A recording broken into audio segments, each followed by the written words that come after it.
Edgar. All right. So, so Edgar's got an interesting story. We'll talk a little bit about his background and get to what he's doing now. But it's always fun to hear about people's kind of lives a little bit. So, Edgar, where'd you grow up?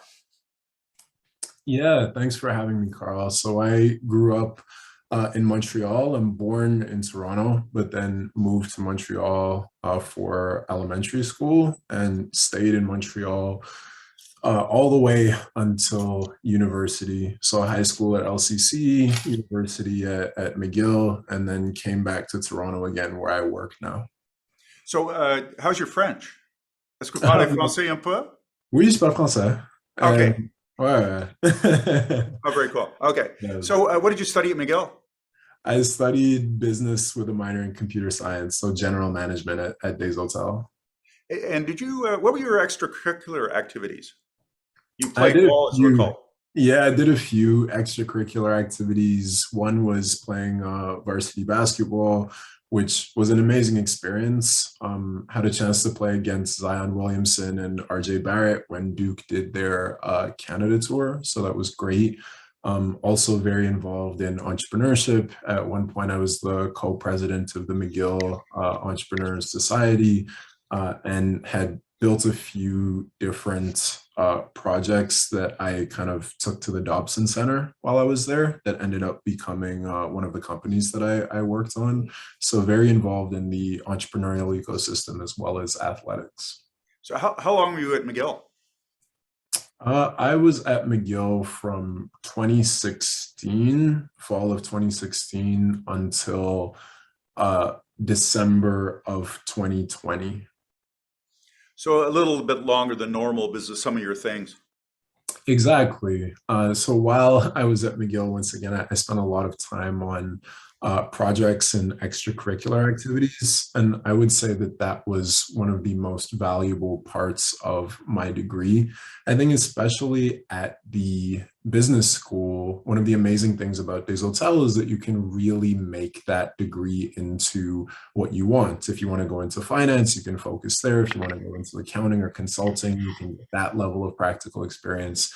But for me, my focus was to get experience in entrepreneurship. And so I would think about my time accordingly in terms of investing into projects, case competitions, actually trying to start a startup, that sort of thing.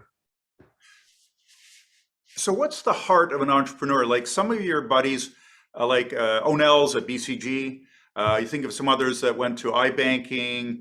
Some of the things that are CPAs. They're training to be CPAs. So those are cool things like McKinsey, BCG, iBanking. Very cool. Why did you choose to be an entrepreneur? What's the heart of an entrepreneur, and how did you discover it? Yeah, that's a very interesting question. I would say there are a few aspects of that, but I'll start with one, which is being a builder. And the way that I frame being a builder is it could be of anything, right? You see a problem in the world or at your company or that you experience personally, and rather than kind of allowing that to continue to occur, you start to ask questions like, how could this be done differently? What sort of solution could be delivered that would be able to solve this problem? And you have the mindset of ownership to the point where you want to solve that thing. And so that concept applies to many different areas. That could be you want to start a newsletter or a podcast because you want to deliver a certain form of value to the world. It could be that you want to launch a product or service or actually go full time on it. Or it could be you're within an organization and you want to change the way that you do a process because there's a way to do it more efficiently. But at the end of the day, it's this mindset of being a builder, of approaching problems with a solutions-oriented mindset, and always questioning, how could we do this differently? And you being the person that actually makes that happen. When did you discover or start thinking, this is me? Like, was it in Mhm. high school, CEGEP, university? When did you have that kind of a aha moment a bit? That's a great question.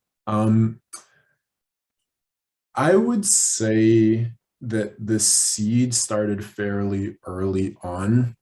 So I come up from a family of a dentist and a doctor, so a health sciences related family. And my dad runs a dental clinic. And so I always saw him kind of with this same mindset, like building out what was the clinic going to become, interfacing with customers, figuring out like what is the service, and not just like the actual service in terms of dentistry, but the business that surrounds it. And so I had had that exposure from a young age.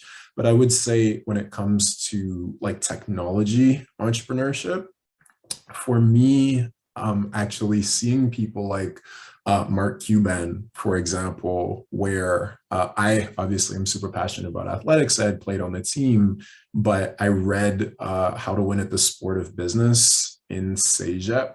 And that's one of Mark Cuban's books. And it kind of framed how he approached university to learn the things that he wanted to get and to eventually become an entrepreneur. And I kind of started to see myself and him in terms of the way that he approached things. And so then when I went into McGill, I wanted to get that same level of experience. So I would say around CEGEP.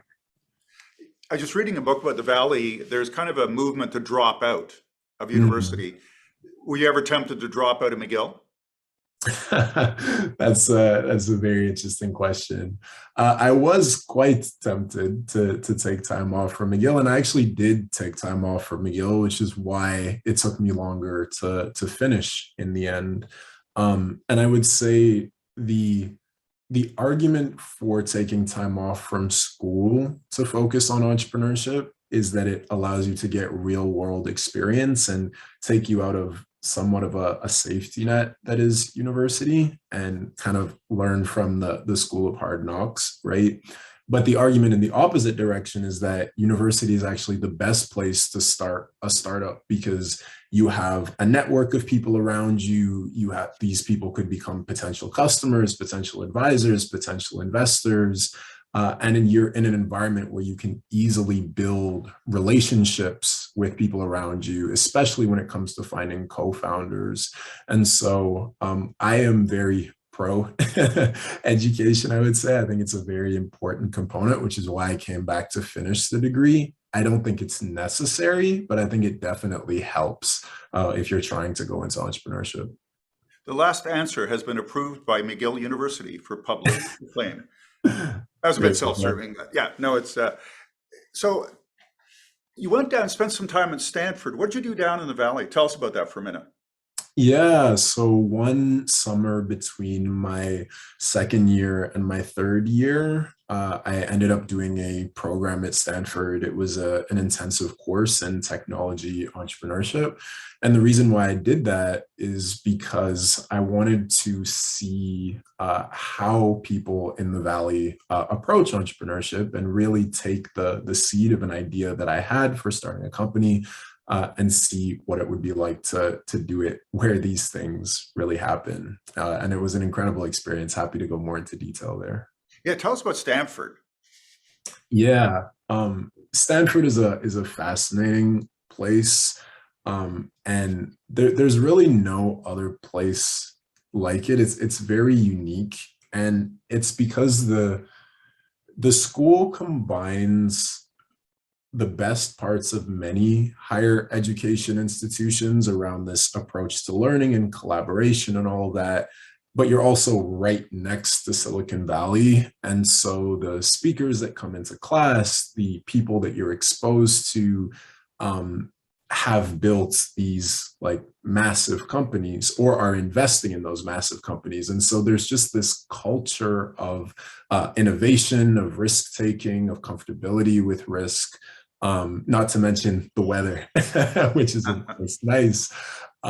But you as a student, truly what happens is your mind ends up being expanded. And a great example of this is actually what Next 36, which is one of the programs that I ended up doing post Stanford, they're framing for why that program exists.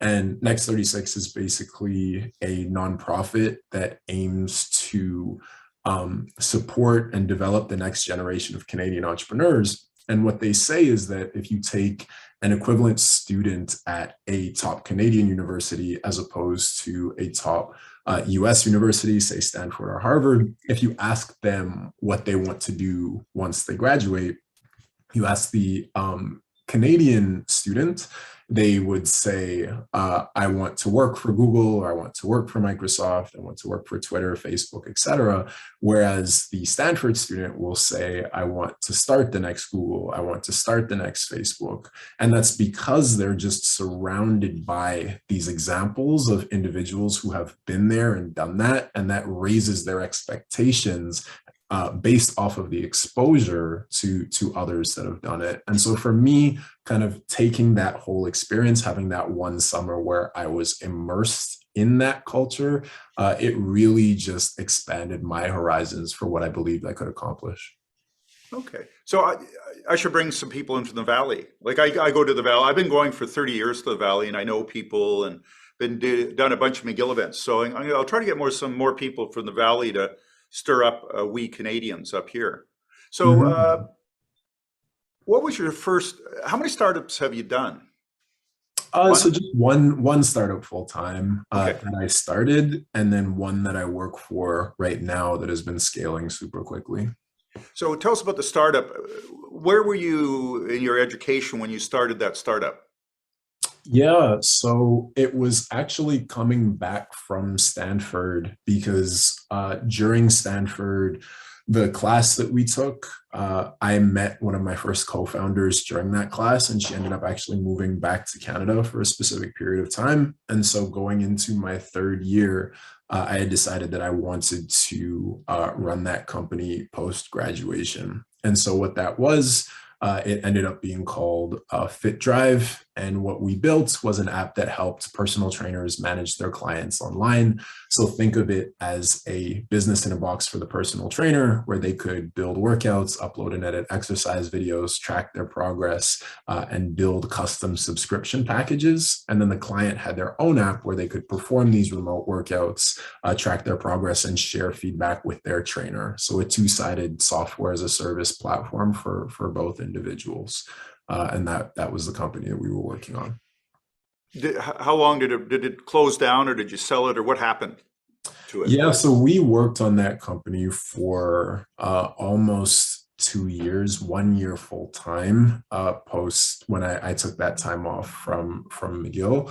And I exited the company right around the end of 2020. The company still exists. The product still has users. There are trainers that are still making money through the software, but none of the co-founders are working full time on it anymore. We've all kind of moved on. But I mean, you need to have a CEO or something that has real passion and energy to make it happen. Is that a fair statement? Yeah, in terms of a business, like if our goal was to keep working on it, it requires a team of people who are passionate, who are committed. And for me, when I started it, my passion truly came from my experience in high school. So I had a stress fracture to the lumbar vertebrae of my spine in high school, and I was put in a full body brace for 3 months. And that was a super, super difficult experience. If you can imagine someone who had dedicated a good portion of their life to athletics and kind of had to put everything on hold. But I was able to recover from that with the support of trainers, coaches, and just the individuals around me. And so that was the seed for the idea behind Fit Drive. How do we allow these fitness professionals to increase their impact and serve more clients in less time? Now that kind of as COVID, the situation around COVID evolved, as the business evolved, and we learned what actually needed to be built in that space in order to be successful, that diverted a little bit from our original vision for what we were building, which informed part of the reason why I decided to move on. But as you mentioned, it's super important to have that passion, that commitment to continue to keep going throughout the ups and downs that entrepreneurship brings.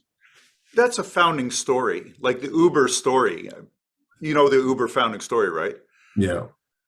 Down the valley, did everybody have this kind of founding story in your experience? Was that kind of a key thing that people got into?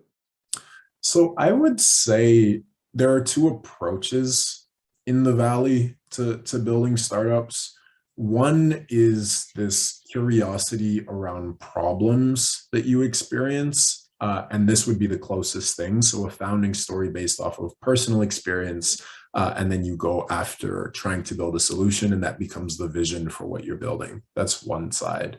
The other side of it is actually closer to looking at markets and like what are markets, if you take like Web3, for example, right now, what are markets that are just accelerating or that have massive business opportunity, and then framing the business around how do we best execute on that, as well as like moonshots. So a moonshot in Silicon Valley is something that would only occur over like a multiple year time horizon, and things that Tesla and SpaceX are building. That's less of a founding story, as in like Elon didn't say one day, I can't get to space, so let me go build a rocket so that I can get to space, right? It was like, this is the way that humanity is evolving, and this is why we need to be building this right now. And so there are actually two different approaches, and it usually depends on the entrepreneur.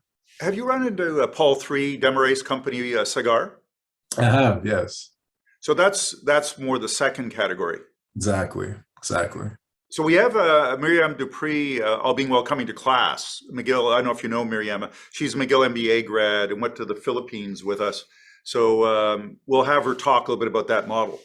So what are you up to now? What is your title, and what are you up to? Yeah, so I guess right now my title is growth lead for the hiring org at OnDeck. And what OnDeck is a global community that helps people do three things. We help people start companies, we help people join companies, and we help people at companies do their jobs better. On the start company side, we recently raised $100 million for an accelerator called ODX, where we invest in founders and we aim to increase access for those individuals to start companies, because we believe that startups allow us to truly move forward in terms of building progress. On the hiring side, helping people find their next roles, that's where most of my work is focused. So we have a program called OnDeck First 50, which is kind of an alternative MBA, where you take, instead of spending 2 years and 100K plus on that option, you spend 8 weeks and you get to connect with a community of people who are intentionally seeking their next thing, as well as get pitched by startups that are looking to hire on their open roles. So think of it as like reverse recruiting. So it's the hiring business. And then finally, there's the careers business, which is for individuals, think marketers, designers, chief of staff, so professionals in tech that are looking to level up and learn alongside a community of like-minded individuals. And so that's OnDeck, the company. And then finally, my specific role is leading growth and marketing for the hiring org. So each one of those things that I described has a business unit that's structured around it. And each business unit has a divisional marketing team that basically leads anything top of funnel and executes everything from strategy to tactics. Guys, I'll send you to chat rooms in a little bit for your 3 key takeaways. So think about, what are you learning from Edgar today, and what are some of the things that particularly stand out for you? How big is the whole organization? Like hundreds of people? How big is it? Yeah, so now we're just about 260 people. We were 40 when I joined, 43 to be exact. And so the past year has just been an incredible year of growth and scaling, which tons of learnings that came from that. So there's a war for talent. I'm doing some work with, I don't know if you remember Lainey Yellen. So Lainey are doing interviews of CHROs about psychological safety, but they're all talking about war for talent is something. So you're in the right sector. Yes. Doing the right things. I'm doing a thing with McKinsey looking at when you grow, at a certain point, you bring in some people with experience. So the question is, when do you bring them in? Who do you bring in? And how do you retain them? So it is, but chief growth officer is one of the phrases I'm hearing more of. Does that make sense from your viewpoint? Definitely, definitely. It used to be like a CFO, and that's part of it. But so what the company needs now is to grow. They may not be profitable, but let's just grow, and our investors will be happy. Is kind of what. Right. So the way to frame that is there are different phases of the startup life cycle, right? So if you think early stages, it's the search for product market fit, which is defined as by YC, which is one of the best startup accelerators in the world, as like building something people want. And so what you're doing at that stage is you're experimenting around the product that you're building in order to solve the specific problem that you're looking at. And then it's around go-to-market fit. So what channels can you actually use to drive top of funnel for that product or service? And once you've kind of aligned on those two things, that's typically Series A. So think about raising a seed round as we've hit product market fit. We're going to raise a seed round to test go-to-market. And then go-to-market, we've proven go-to-market fit. Now we're going to raise a Series A in order to scale. And at that point in time, you're talking about a blitz scaling company, which is to your point, the thing that you are trying to solve there is you've proven that you have something that the market wants. You've proven that at least like the first 1 to 2 channels that are working. But because of that, competition is coming. And so blitz scaling is how do you make sure that you are launching as much as possible in order to effectively dominate the market before another competitor can come in and essentially like copy what you're doing. So those would be the different stages. So what are the couple things you've learned about growth and growing in the last year or two? It's a new question, but I know you're very good and articulate, and I'm talking for a minute to give you a chance to think about it. But what are the couple of things you've learned about growth this last year? I love that question because it's something that I'm constantly thinking about. Trying to think of the best way to distill that. And as a shameless plug, I actually write a lot about this sort of stuff on Twitter. So I recently wrote a thread that breaks down like 7 frameworks for growth that got like a bunch of impressions. So I'll share the thread here if it's of interest to you guys. Yeah. But what I would say to start, so I'll give 3 aspects of this. Growth is usually this word that is difficult to define. And it's that every startup needs to grow because that is, again, how YC defines a startup. A startup is something that grows, and end of story. But it involves a lot of different things. So I'm going to talk about marketing, growth specifically from the marketing perspective, because that's where my work is focused. But growth also involves like hiring people and doing all of that. So let's start with that. The first thing about growth is there's a certain set of fundamentals that you need to have in order to build a career in growth or grow a company. And in these cases, you have to have like a product with users that are actively using your product, right? But then the skill set for someone coming into growth needs to have 4 things. They have to be able to write copy, because those are the words that actually end up in all of these campaigns that end up on social and ads, all of this stuff. They need to be able to design, because the ability to see and visualize what something looks like in ads, landing pages, taking product screenshots and using it for campaigns, same thing.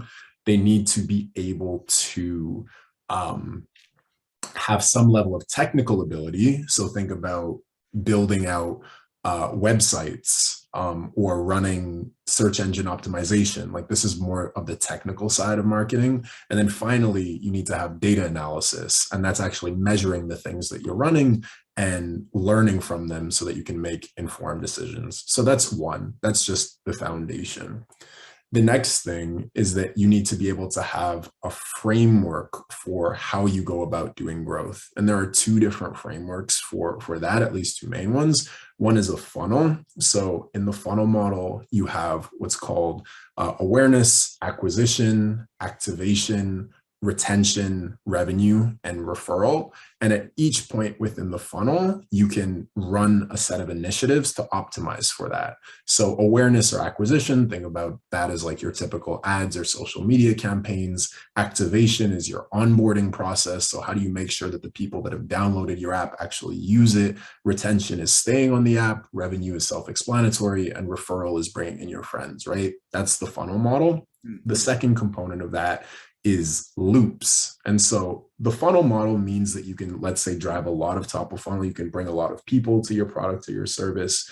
But loops is about figuring out how do you make sure that the people that you're bringing or the process that you're running actually allows you to bring to reinvest the output into the input. So let's take an example of paid marketing.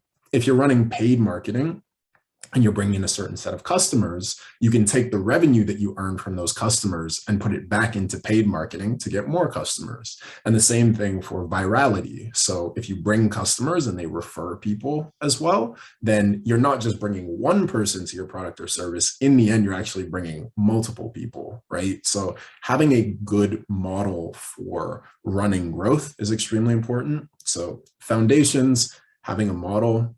The third is experimentation, and you'll hear that a lot with startups. Because of you have these models, a startup is always a pursuit of learning. And so you want to run a certain set of initiatives, you want to see what's working, you want to measure your results. And effectively what you want to do, if you think about this from a scientific perspective, is prior to running a campaign, you would write a lab report for how you think is going, what you think is going to happen. So back to the example of like a paid ad campaign, if we run a LinkedIn ad campaign with $1,000 budget for a month, we expect to generate 100 leads. And so if that hypothesis is not true at the end of the month, then you can make an informed decision about, okay, was the copy wrong? Was the design of the ad wrong? Was this wrong? And then you're just constantly learning. So that's already 3. And I'll give you one more bonus, which is over time, right? You can experiment around a lot of different things, but your goal should always be to move towards high priority tasks. And this is how you scale as a leader, not just like executing tactics. Because if you have run an experiment around a specific channel, what you want to do is either find an EA, like an executive assistant. You want to get a new hire to take that process over that can just keep running that thing so that you can start moving towards the next thing to de-risk. Right. And that's really what a startup is. Once you've de-risked product market fit, you move towards go-to-market fit, then you move towards acquiring talent, and then you continue scaling over time. But true leaders make sure that they are working on the highest impact possible things to the business that have not been de-risked yet. And they delegate the rest to new hires that can take over those components. So I know that was a little bit in depth, but those are some of the frameworks for growth. I mean, this is so applicable to a strategy class. Like this is just strategy, yes. And we're marketing strategy and strategy, like, it's kind of like whatever. So when do you try to get to profitability? Is that a later concern? So you're not worried about profitable customers right away. When do you start thinking about, are these customers profitable? So it depends on the business. In the case of OnDeck actually is profitable. And when you're raising money, again, you can either raise money to scale and not necessarily hit profitability, or it can just be because you want to have a war chest of capital so that you can run all of these experiments without having to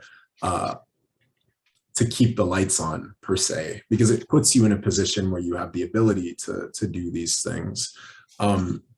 If you were framing it in those different stages, right? Like product market fit, go to market fit, scaling, etc. At a certain point, the biggest risk to the business will not be can we grow as fast as possible, but it will be can we actually generate sustainable revenue from this? And so if that is the goal for the entire organization or the biggest risk, it's at that point that you would, for example, stop pouring on top of funnel with paid ads and stuff like that, and more so focus on how do we increase the lifetime value of your existing customers? Like, do we offer more products? Do we offer more services?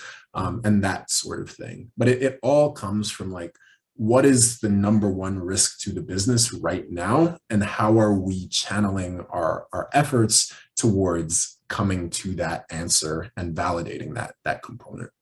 So entrepreneurs start with high risk, but what you're trying to do is reduce the risk rapidly over time. Exactly. Okay. Edgar, you're so smooth. Like, you're guys, do you not agree that is just answers? Like, did you go to school for this or something? Like, I know you're articulate. I've known you for years, but did you kind of practice this? So I think I just saw Peg is in the room, and Peg does an amazing job working with our students on case competitions. And so this the ability to communicate, whether that be in a specific function like growth, marketing, operations, etc., or just to solve business problems and partner with other stakeholders, I think is something that McGill does a really good job at. So I would say I owe a lot of this to what McGill provides, and I would really recommend that anyone on this call or any student that ends up watching this takes on case competitions or startup competitions while you're in school. And if you're at McGill, connect with Peg. So, does anyone ask you about your GPA ever? That's a really funny question. At a startup, no, I've never received that question. So it would be for graduate school, they would think about it. But I would argue that after your first job, it's what can you do for me? Yep. And I would argue that even before your first job, if you are in tech, it's what can you do? Like, what can you build? So some examples of that are like Google and other big tech companies removing the GPA requirement for entry-level roles. And what becomes the substitute for that is, what is your online portfolio? So have you been publishing content on LinkedIn, on Twitter? If you're a software engineer, have you been hacking on projects on GitHub, and have you put that up as online? If you're a designer, have you built your portfolio? And so what you can create, what you can build, that truly is the asset. Because for a startup, you're working on a timeline where you need someone to deliver. If this is early stage and you're scaling as quickly as I've mentioned, you need to deliver day one or first week. You need to deliver something. And so what I would encourage some of you guys as students to think about is what is a skill that you can start to hone while you're in school that you would be able to leverage for a startup? Is that sales? Is that copywriting? Is that social media? Is that thinking in systems or operations? Is that engineering or design? But just what is that skill that you can develop and then showcase that online? And then if you happen to be applying for a job at a startup, you can actually do that for that startup before you get to the interview. So an example of that would be if you're in marketing. So in my case, if I were applying for a job at another startup, I would go to their landing page, to their website, and I would break it down and say, these are the areas of the page that are well in terms of the user journey, and these are the specific areas that I would improve. And so by the time you get to the interview, if you send that in a cold email to the CEO and you source their email and send that out, it's just so clear that you are someone that delivers value and that is going to step in and execute right away. That it really sets you apart from a lot of the other individuals who would be applying just by shooting in their resume. Two last questions. One is, talk to us about networking. Do you network at all? That's a great question. Networking, I think about networking as building relationships, and in business or in life, relationships are everything. Now, how do you frame networking? Because I think a lot of people think about it as going to conferences, meeting with people, and thinking about like, what can I get from that relationship? Whereas networking at its core, in my view, is thinking about how can you be the one that is adding value to as many people as possible without expectation. And that's really the way that the Valley works. It's how can I help? And what happens is if you do that, you become known as a helpful person and opportunities happen to come to you. So you can do that same thing at conferences, or in this case, being online. What has become the medium in which to do that, at least from my perspective, is social media. Like putting out helpful content on LinkedIn, on Twitter, wherever the case is. And a great example of this, honestly, is I posted I posted earlier this week on LinkedIn about coming to speak to this class. And I said, hey, I'm speaking at a class at McGill University. Do you have any suggestions for career advice to speak to the students about startups? And it ended up being a great conversation. Tons of people added value, and some of those people reached out to me via DMs, and we'll end up setting up time to chat. And so networking is not just in person, it's not just going to conferences, but it's providing value, engaging with people, and seeing what comes of that. This is entirely self-serving, but you went on the Hot Cities trip to Tokyo, Bangkok, and Hong Kong. I did. Is it a worthwhile thing to do? I can edit this out if you don't, but that's fine. No. I talk about it all the time. I had an incredible experience on the Hot Cities trip. And once again, I think that trip is a perfect example of why McGill, and especially like the McGill business degree, is so special, because the McGill business degree is designed to encourage future leaders, future business leaders, right? And future business leaders will look at things with a global perspective, especially if you think about the pandemic. There's very little separation between you and the next person in France or Germany or wherever the case is. But having the cultural context to understand how business works in those environments is something that's very difficult to get when you're an undergraduate student.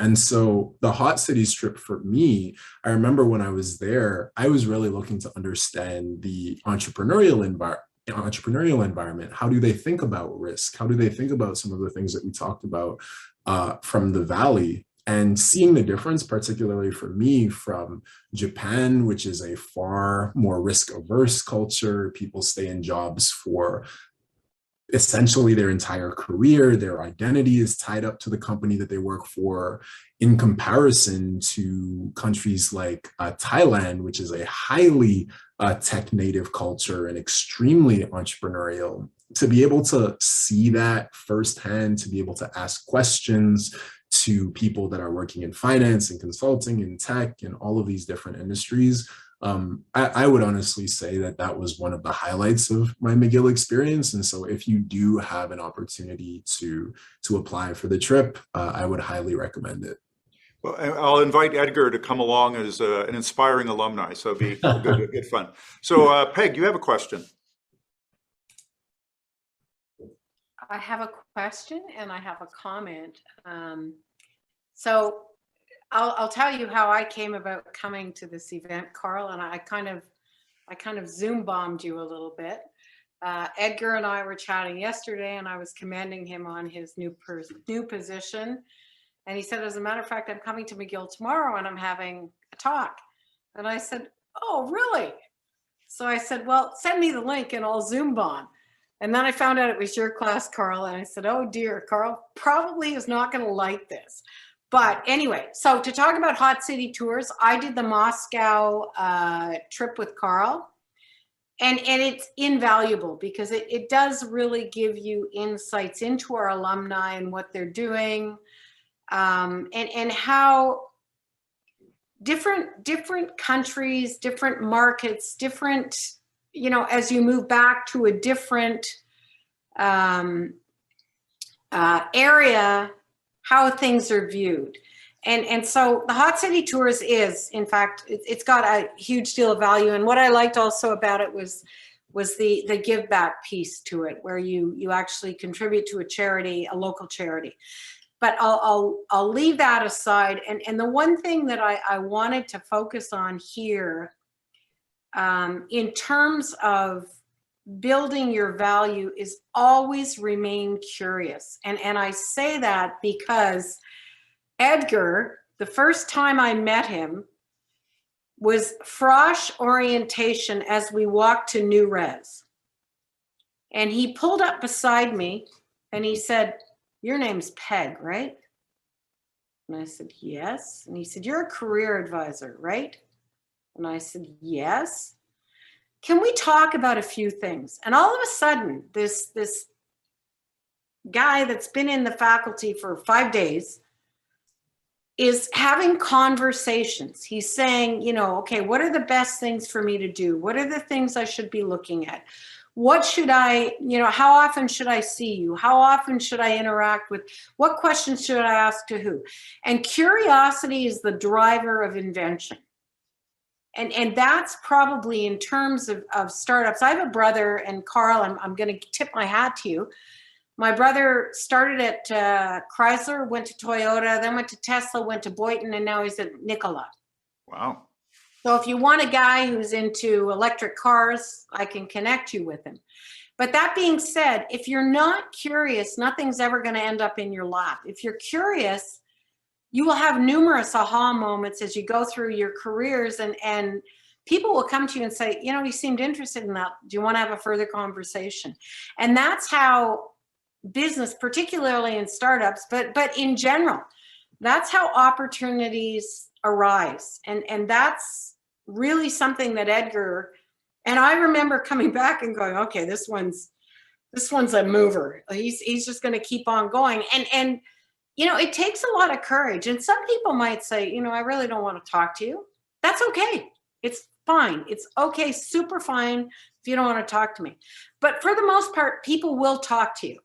And so, I mean, he ran with balls. Anytime he was handed a ball, he'd like, okay, so where do I go with this? Who do I talk to about this? So you told me to do this. Where do I go? And that curiosity, if you're interested in the startup world, or if you're interested, quite frankly, in having a career that flourishes and that opens up opportunities, keep asking questions, keep being curious, because it's invaluable. Right. Thanks, Peg. Edgar, we'll let you go. Any last thoughts, or are we happy? Oh, first of all, I just wanted to say that was an amazing point, Peg, and curiosity. Bring things kind of back to the beginning. You asked about like the heart of an entrepreneur, and I think that's the best way to describe it, is just curious about the world, curious about problems, curious about different ways to approach things. And once again, that mindset is not specific to building a company or working at startups. That mindset applies regardless of what career you are in. And so I just love that point, Peg. Thanks so much for sharing. So we have a question here. Do you want to ask it, or shall I ask it? I mean, I can just ask it if there's time. Yeah, please. Yeah, absolutely. Go for it. I just wanted to ask if you had a little bit of time to talk a little more about your experience working in Toronto's DMZ, like the startup incubator. I was wondering if they really had an impact on your business, and like what being in that incubator environment was like for you. Sure. Great question. And I love that you checked that I was there for a little bit, because we didn't share that. So kudos to the curiosity. DMZ really interesting for us. And what I would say for each of these entrepreneurship programs or incubators or accelerators, the thing to keep in mind is, what is your goal going in, and how can that unique program help you achieve that goal, right? So I started out with Next 36, as I mentioned, and that kind of gave us the starting point. We raised some capital from them. We connected with the Canadian ecosystem. And so going into DMZ, which we did right after Next, that wasn't the primary goal. The primary goal for us then was to have a space to figure out what we were building and then actually execute on that. And so the DMZ, and this is actually very relevant to the strategy class, the DMZ is where I was first exposed to the idea of OKRs. So an OKR is objectives and key results. And it's the process in which companies and startups achieve their goals. An example would be for us, like, an objective would be something lofty that you are kind of rallying around. So one example of like an OnDeck, or actually let's go with a Fit Drive example, would be like build an incredible product that allows trainers to deliver world-class experiences to their clients. That would be an example of an objective. And then a key result would be like, app is launched on the App Store, we've delivered X features, and then we have like X retention, like Y or Z retention. So we know people are actually using it and getting value from it, right? And just that concept, although it could seem simple, allows you to effectively prioritize your time as an entrepreneur, as a company, to make sure that you actually hit those things, to the point where I've taken that concept and applied it to other areas of my life, whether it's like your health goals, your professional goals, whatever the case is. On a quarterly basis, I review like, what are those objectives that I'm trying to achieve this quarter? And then what are the key results that are associated with that? And then what are the initiatives that you're running in order to hit that? So for us, that was invaluable to really hone in on that. And during that time, we launched our app on the App Store. We got our first users, we got our first paying customers, all of those things. What I would say is that their model has changed a little bit since we were there. They now take equity in their startups, as opposed to us, which was you either had to pay, or in our case, we were actually part of the Black Innovation Fellowship. So they covered all of our fees, which was incredible. And so in that scenario, I would think about them as investors, and is that the best use of equity for you on your cap table to get their support? And it could be. It would just be a different decision than the decision that we made. So Edgar, for the hot cities trip, Iceland and Greenland, or London, Cambridge, and Ghana, what's your vote? I like the second one. Okay, well, we'll see. But you are definitely going to be invited wherever we go. So look forward to seeing you, and hope to see you in Toronto one of these days. Thanks very much. I agree with Edgar. All right. Okay. So Edgar, thanks very much. I'm going to send everybody other than Edgar and Peg to chat rooms to say, what are your key 3 takeaways from spending time with Edgar for the last hour? So please head off to your rooms. And what I'll just say right before you jump, I'll share my contact information in the chat, just so feel free to connect with me at any point in time. Brilliant. Thanks very much, Edgar. Take care. Cheers.